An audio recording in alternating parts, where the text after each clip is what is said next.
Mac? That's like a sin, right? Hello.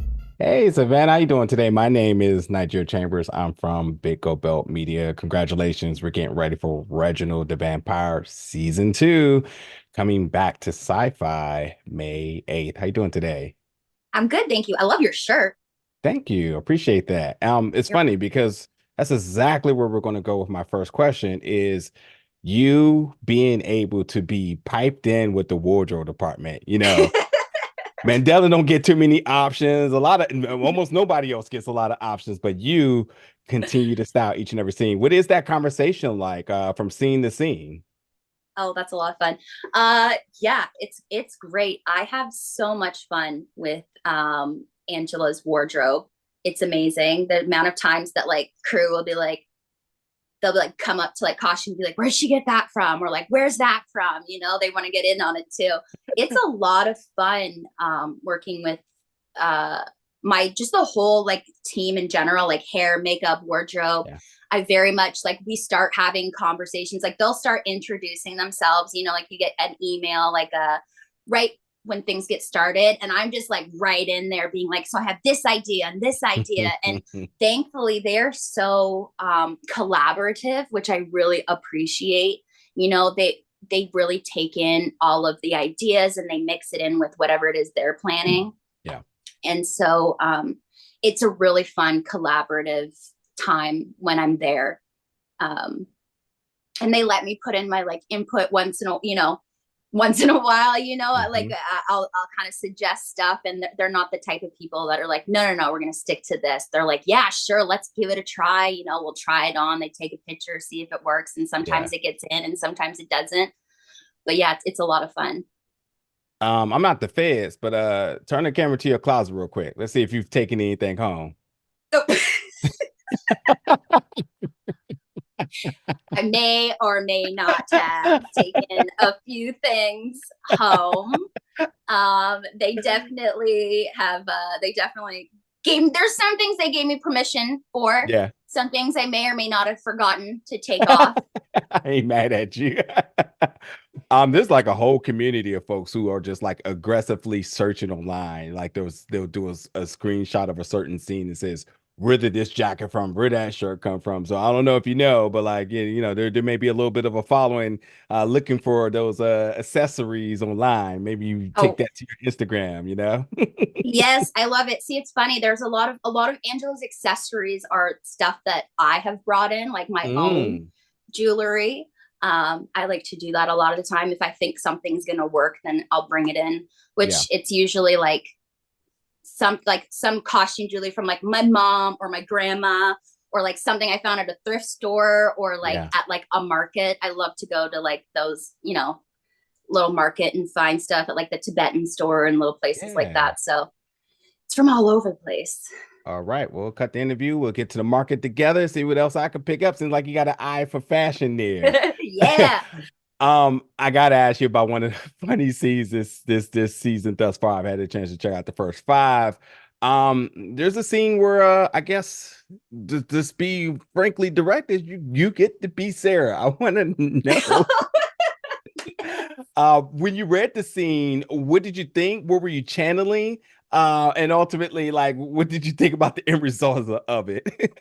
Oh goodness, I still haven't seen it yet, but it was a lot of fun when I like read that scene. I was like, y'all, how am I supposed to do that? She's like, Emma's like, she plays it so well that I had Em like read the lines basically, and I was like, okay, I'll try and do it. I really just tried to, because she has these like big, beautiful eyes, and she does a lot of stuff. So I just kind of did it like that. I feel like I may have come out like a Disney princess, but it was it's a complete 360 of anything you've done so far on this season. Yeah, it was the closest I could get. But yeah, it was a lot of fun to play. I just kind of tried to stay as dripping in sugar and sweet as I could. Yeah.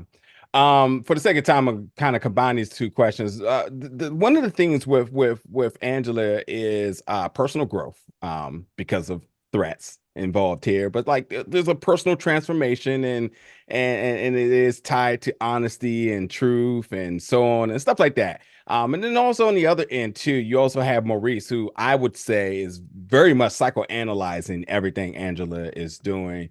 Can you talk to me about the arc for Angela, and what does it mean either for you, either personally, because I think there is something beautiful within it in terms of, self accountability, but also just growth into society. Can you talk to me about the arc of Angela, and then also how does Maurice kind of play a part into that?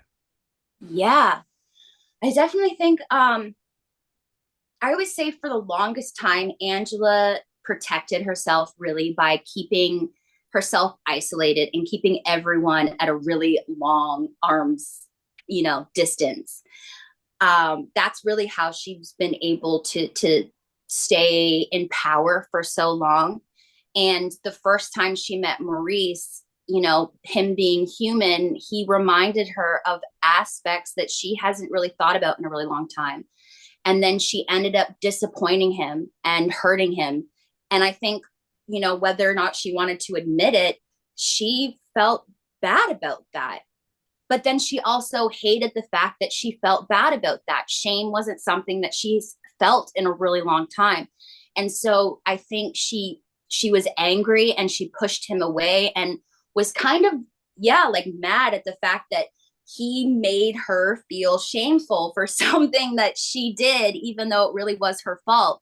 And so when Maurice came back into her life and throughout the first season and at the end of the season, I think by the time she got to the end of the season, she remembered what it was like to have people on her side and to have a friend and to rely on people.